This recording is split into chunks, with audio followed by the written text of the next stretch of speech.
Hoy vamos a hablar del método hipotético deductivo por Karl Raimund Popper. Fue un filósofo profesor austríaco nacionalizado británico, célebre por haber fundado el falsacionismo y por sus teorías de la falsabilidad y el criterio de demarcación.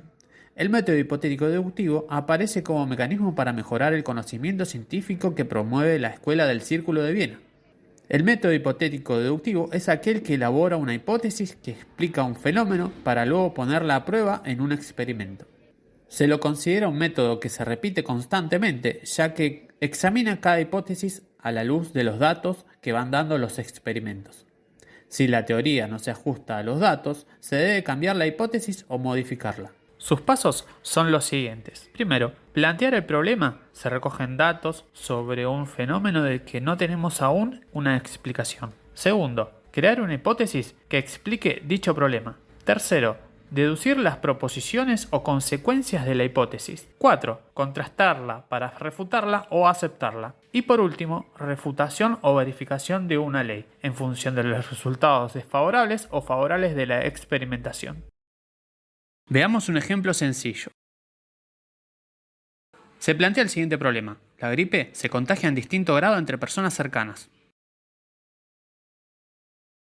Se elabora una hipótesis. La vía de contagio es la saliva a través de la tos, el estornudo o el contacto con objetos. Deducción de consecuencias de la hipótesis. El nivel de contagio habrá de ser mayor en casos de contacto con saliva. Se contrasta la experimentación. Se estudia la incidencia en un grupo de experimentación en contacto y otro de control aislado.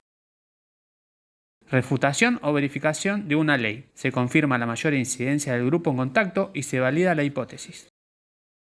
Las fases del problema y la contrastación necesitan de la experiencia, o sea, pertenecen a un proceso empírico. En tanto, las fases de la hipótesis y la deducción son racionales. En consecuencia, se afirma que el método deductivo sigue un procedimiento inductivo en cuanto a la observación y deductivo en cuanto al planteo de la hipótesis y las deducciones correspondientes, para volver a la inducción en la verificación.